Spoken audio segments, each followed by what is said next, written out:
हावड़ा में फिर x counsellor की दादागिरी। शरीर के बल से कर रहे हैं कुछ ऑटो को अपने कब्जे में। आप सबका स्वागत है न्यूज़ लाइन कोलकाता में। हावड़ा में फिर से एक्स काउंसलर की बढ़ती दादागिरी।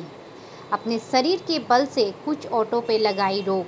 तृणमूल ऑटो यूनियन ने हावड़ा निगम के वार्ड नंबर 64, जो कि वर्तमान में बाली नगर पालिका के वार्ड नंबर 30, तृणमूल कि एक्स काउंसलर सुबीर राउतर के खिलाफ शिकायत दर्ज की गई।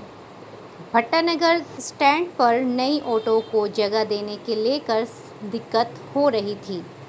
पिछले कई दिनों से ऑटो मालिक और चालकों को उस काउंसलर से परेशानी हो ही रही थी, जबकि ऑटो एसोसिएशन ने इसकी विरोध की थी और तभी विरोध करने पर एक्स काउंसलर ने कुछ ऑटो को अपने ही क्लब के मैदान में ताला लगा दिया। ऑटो स्टैंड संगठन ने आज लिलुआ थाने में जाकर विरोध जताया। तब थाने की ओर से अधिकारियों ने लिखित शिकायत देने की बात कही। एक्स काउंसलर सुबीर राउतर के ऊपर ऑटो रोकने का आरोप लगाया गया है। INTTUC के हावड़ा सदर अध्यक्ष अरविंद दास से बात करते हुए उन्होंने कहा कि उन्हें घटना की जानकारी है और उन्होंने प्रशासन से उचित कानूनी कार्रवाई करने का कहा और आम आदमी को कोई नुकसान नहीं पहुंचे ना अनुरोध की गई। और अगर लिलुआ थाना प्रशासन इस घटना पर ध्यान नहीं देता है तो लिलुआ भट्टानगर ऑटो स्टैंड के ऑटो व टोटो चालक बड़ा से बड़ा आंदोलन करेंगे, ऐसा बताया गया है। आइए देख लेते हैं न्यूज़ लाइन कोलकाता के माध्यम से पूरी रिपोर्ट। আমি দীর্ঘদিন এই ওয়ার্ডের কাউন্সিলর। প্রথম কথা, অটোর রুটটা ভট্টনগর বাজার থেকে লিলুয়া স্টেশন, যেটা বালি মিউনিসিপ্যালিটির আন্ডারে, এবং আমি বালি মিউনিসিপ্যালিটির যেই রুটে চলে সেই রুটের 64 নম্বর ওয়ার্ডের হাওড়া কর্পোরেশনের কাউন্সিলর। বর্তমানে আমাদের ভোট হয়নি, তাই আপাতত কোনো কাউন্সিলরই নেই। তা অটোটা যেই রকম ছিল সেই রকমই চলছিল। হঠাৎ করে নতুন করে এই আশিস চক্রবর্তী আর তার বউ মৌসুমি হঠাৎ করে নতুন করে এখানে অটোর ইউনিয়ন চালিয়েছেন। কিন্তু অটোটা কিন্তু সুপ্রিয় বোস যখন এমএলএ ছিল আমরাই এই অটোটা চালু করেছিলাম, এবং হঠাৎ করে পঞ্চায়েতের লোক, কখনো বালি মিউনিসিপ্যালিটির, এবং ওরা পার্টির কোনো পদাধিকারীও না। আমি কিন্তু হাওড়া জেলা তৃণমূল কংগ্রেসের ভাইস প্রেসিডেন্ট, এবং যখন এই সমস্যাটা এসছে ওরা এই অটোকে চলতে দেবে, ওই অটোকে চলতে দেবে না। কিন্তু সমস্ত অটো, কোথাও বেলগাছিয়ার অটো, কোথাও বাইরের অটো, এবং আমার কাছে যে লিস্টটা আছে এর মধ্যে অধিকাংশ প্রায় 15টা অটোর কোনো পারমিট নেই। আমার কাছে লিস্ট দিয়েছে, এই যে অটোর নাম্বার দিয়ে লিস্ট দিয়েছে। অটোর কোনো অনেক অটোর পারমিটই নেই। পারমিট ছাড়া অটো এখানে চলছে। আর যেটার মানে নেতৃত্ব দিচ্ছে আশিস ব্যানার্জি, মানে আশিস চক্রবর্তী আর ওর বউ মৌসুমি। কিন্তু ওরা পার্টির কেউ না, ওরা INTTUC'রও কেউ না। আগে বলতো INTTUC, কিন্তু INTTUC কেউ না।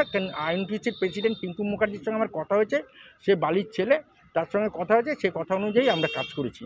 অতএব এই কারণে আমরা লিগেলি যা ব্যবস্থা নেওয়ার আমরা নেব। প্রশাসন আছে, প্রশাসনের কাছে দ্বারস্থ হয়েছি, ওরা প্রশাসনের কাছে এসছে, আমরা প্রশাসনের কাছে এসেছি। আমাদের যা বক্তব্য আমরা জানিয়েছি, সেই অনুযায়ী কথা হয়েছে। আপনার নামে একদম ডাইরেক্ট এলিগেশন আসছে কি, মানে আপনি নাকি মানে পার্কিংয়ের নামে 100 টাকা করে তুলছে? একটা অটোওয়ালা যদি বলে হ্যাঁ আমার নাম সুবীর রাউত, আমার এগেনস্টে সারা জীবনে আমি যতদিন কাউন্সিলর ছিলাম, যা আমার 40 বছর রাজনীতিতে, একটা এলিগেশন নেই। অটোওয়ালারা ওই মৌসুমির বর ছাড়া কোনো অটো ড্রাইভার বলতে পারবে না যে আমি টাকা নিয়েছি। মানে ওরা আলাদা করে ইউনিয়ন তৈরি করে মানে ওখানে জোর করছে? ও ইউনিয়ন করতে পারে না, তো ও INTTUC'র কিছু না। আর ইউনিয়নটা তো INTTUC, অটোটা চলে তো বালি মিউনিসিপ্যালিটির আন্ডারে। আর মৌসুমি আর চক্রবর্তী আর ওর বর এরা দুজন এই অটোর ইউনিয়নটা দেখে। কিন্তু ওরা পার্টিরও কেউ না, কি পার্টির থেকে ওদের বহিষ্কার করে দিচ্ছে। ওর বউ পঞ্চায়েতের সদস্য ছিল, এবার টিকিটও দেয়নি ওকে টিকিটও দেয়নি, দল থেকে বাদ দিয়ে দিয়েছে। ওদের দুজন কেউ না পার্টির, এবং ওদের বাদ দিয়েছে। অথচ আপনার এগেন্সে যে অভিযোগগুলো আছে এগুলোকে কি বলবেন? একটা প্রমাণ, কোনো অটোওয়ালা যদি বলে থাকে যে আমার থেকে আমি জীবনে টাকা নেই, আমি লোককে টাকা দেই, গরিব মানুষ আসলে আমার দুয়ারে চলে আসে, আমি তাদের মিউনিসিপ্যালিটির দ্বারা যে সমস্ত কাজ করে সব করে দিই। আজকে এখন তো ওরা তো অটো বন্ধ করে রেখেছে, পরিষেবা তো মানে মানুষ তো ভুগতে হচ্ছে। হ্যাঁ, মানুষ ভুগতেছে, ওরা বন্ধ করে দিচ্ছে, ওদের বিরুদ্ধে প্রশাসন ব্যবস্থা নেবে। আমরা তো বন্ধ করিনি, ওরা বন্ধ করেছে। যাদের অটো তারা বন্ধ করে দিচ্ছে, এবার তারা অটো বন্ধ করেছে, তারা চালাবেন তাদের সিদ্ধান্ত। আমি তো অটো চালাতেও বলিনি, আমি বন্ধও করতে বলিনি। অটো কি চালাবার মালিক আমি কি অটো দেখি নাকি? কিন্তু যারা দেখে তারা পঞ্চায়েতের দুজন, মৌসুমি আর মৌসুমির বর আশিস। এরা কিন্তু পঞ্চায়েতের কোনো সদস্য না, পার্টির কোনো মেম্বারও না, কিচ্ছু না। আমার কথা হলো একটা নতুন অটো এসছে, আমরা বলেছি সেই অটো চলুক, কিন্তু যতগুলি অটো আছে আমি নাম্বার আপনাকে দেখালাম, একটা অটোর পারমিট নেই। ঠিক আছে? আপনার নাম? আমার নাম সুবীর রাউত, আমি হাওড়া জেলা তৃণমূল কংগ্রেসের ভাইস প্রেসিডেন্ট। ঠিক আছে? চলছে 40 বছর ধরে, কোনো রকম অসুবিধা ছিল না, পরিষেবা আমরা দিচ্ছি মানুষের। ঠিক আছে, হঠাৎ একটা অন্য স্থান থেকে চারটে, আমাদের লিলুয়া থেকে ভায়া হয় চারটে গাড়ি, লিলুয়া থেকে চকপাড়া, ভট্টনগর, দাসপাড়া, মিলনী, এবং চারটে ভাগ হয়। হঠাৎ একটা মিলনী স্ট্যান্ড থেকে গাড়ি নিয়ে এসে ভট্টনগর গাড়ি স্ট্যান্ডে লাগিয়ে দিয়েছে। এবার আমরা সুবীর রাউত আর রেখা রাউত বলছি, আমরা এক্স কাউন্সিলর, ঠিক আছে, আমাদের গায়ের জোরে দিতে হবে এখানে, হ্যাঁ জায়গা দিতে হবে, নাহলে গাড়ি, তোদের গাড়ি চলবে না। ঠিক আছে, বর্তমানে ওই রুটের সেক্রেটারি আমি ছিলাম। ঠিক আছে, 10 বছর আমি সুষ্ঠুভাবে ইউনিয়ন করে গাড়িটা চলছিল। হঠাৎ উনি বলছে ইউনিয়ন ফিউনিয়ন মাইনে, ঝান্ডা 21শে জুলাই ঝান্ডা খুলে সব ফেলে দিল। ঠিক আছে, বলছে আমার ইউনিয়ন চলবে, আমি এক্স কাউন্সিলর, আমার ইউনিয়ন চলবে, কোনো ইউনিয়ন চলবে না। অরূপেশ ভট্টাচার্যের নেতৃত্বে আমরা এই ইউনিয়নটা প্রথম হাওড়াতে সদরে ইউনিয়ন তৈরি হয়, অটো ইউনিয়ন। কোনো অসুবিধা ছিল না। হঠাৎ আজকে গায়ের জোরে আমরা আইনের দ্বারস্থ হয়েছি। সব গাড়ি ভট্টনগর লিলুয়া যত গাড়ি আছে, আজকের ঘটনা নিয়ে কি আজকে টাকা পয়সা চাওয়া হয়েছে? হ্যাঁ, ওখানে গাড়ি লাগাতে হলে 100 টাকা করে দিতে হবে পার্কিং চার্জ, নাহলে লাগাতে দেবো না গাড়ি। সরকারি রুট, রাজ্য সরকারের সরকারি রুট, 10 রুট আমাদের রুট। আর 40 বছর সবার পারমিট আছে গাড়িতে, এমন না যে আমরা বিনা পারমিটের গাড়ি। প্রত্যেকজনের সরকারের ট্যাক্স ফ্যাক্স সব কিছু দিয়ে আমাদের গাড়ি চলে। বর্তমানে আমাদের এখনো 10খানা গাড়িকে আটকে রেখে দিয়েছে। উনি ওইখানে উনি পার্সোনাল একটা জায়গা আছে, ওই জায়গার মধ্যে তালা চাবি দিয়ে আটকে রেখে দিয়েছে গাড়ি। কথায় কথায় গাড়িতে ধাক্কা দিচ্ছে। এখন আমরা সুষ্ঠু বিচারের জন্য, যে স্বাভাবিকভাবে আমাদের গাড়িগুলো আবার চলবে, সেই বিচার চাইছি।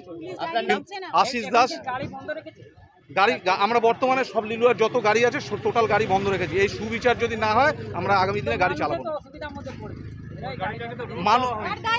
মানুষের যে অসুবিধা, তার সুবীর রাউত, রেখা রাউত করছে। তো আমরা তো পরিষেবা বন্ধ করতে চাইনি। গাড়িগুলো তো দস্তুর মতন ক্লাবের চাবি দিয়ে বন্ধ করে আটকে রেখে দিয়েছে। আমরা সবাইকে জানিয়েছি, জেলা সভাপতি থেকে শুরু করে সবাই নলেজে আমরা দিয়েছি। তারা বলেছে আইনের ব্যবস্থা নিতে। হ্যাঁ, আমরা আইনের এখানে এসেছি, থানার দ্বারস্থ হয়েছি আমরা। আমার নাম হচ্ছে আশিস দাস, আমি বর্তমানে অটো ইউনিয়নের সেক্রেটারি ছিলাম। বর্তমানে সেক্রেটারি ছিলেন? এক সময় ছিলাম। এখন কি করেছে? আজ 3 দিন ধরে এই জিনিসটা চলছে, মানে অবৈধভাবে যে গাড়ি সুস্থভাবে আমাদের এখানে রুটে পরিষেবা চলছে, সবাই ঠিকঠাক গাড়ি চালাচ্ছে। অটো একটা হঠাৎ করে মেলুনি থেকে নিয়ে গিয়ে উনি ভট্টনগরে স্ট্যান্ডে জোর জবরদস্তি লাগাচ্ছে। যেহেতু উনি এক্স কাউন্সিলর, তার পদের একটা গাম্ভীর্য দেখি। নতুন অটোটাকে লাগাচ্ছে, তার জন্য কি পয়সা নেওয়া হয়েছে? তার জন্য এখানে ভালো টাকার মানে উনি বলতে পারবেন, এবং কত টাকা নিয়েছে সেটাও উনি বলতে পারবেন। আমাদের কাছে খবর আছে এরকমই, যে কিছু টাকা পয়সা ওনারা হাতে নিয়েছেন, এক্স সেক্রেটারি। ঠিক আছে, এবং আমরা এর আগেও লিখিত অভিযোগ করেছিলাম যে দেখুন লিলুয়া রুটের অবস্থা খুব খারাপ।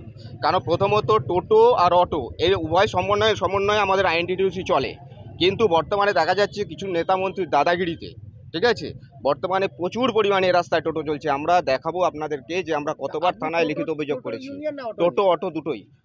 এটা অটো ইউনিয়নের ঝামেলা। হ্যাঁ, উভয় পক্ষ মিলেই আজকে আছে এবং উভয় পক্ষ মিলেই থাকবে। আগামী দিনেও এরা একসাথেই চলবে।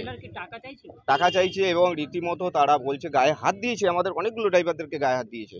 21শে জুলাই আইএনটিটিউসি ঝান্ডা খুলে দিয়েছে, বলেছে ইউনিয়ন কেউ চালাবে না, ইউনিয়ন যদি চালাই আমি নিজে চালাবো। একজন এক্স কাউন্সিলর বলছি যে তার ইউনিয়ন চালাতে দিতে হবে। আজকে কি ঘটনা? আজকের ঘটনা, হঠাৎ করে উনি আবার গাড়িটা নতুন করে বার করেছে। এর আগে আমাদের বড়বাবুর সাথে কথা হয়েছিল যে গাড়িটা বন্ধ থাকবে, কোনো চালাবে না। তো তার বড়বাবুর কথাও মানেনি। ঠিক আছে, তারা হঠাৎ করে গাড়িটা বার করেছে এবং জোর জবরদস্তি আমাদের 2-3 জনের গাড়ি ওই ক্লাবের ভেতরে তালা দিয়ে আটকে রেখে দিয়েছে।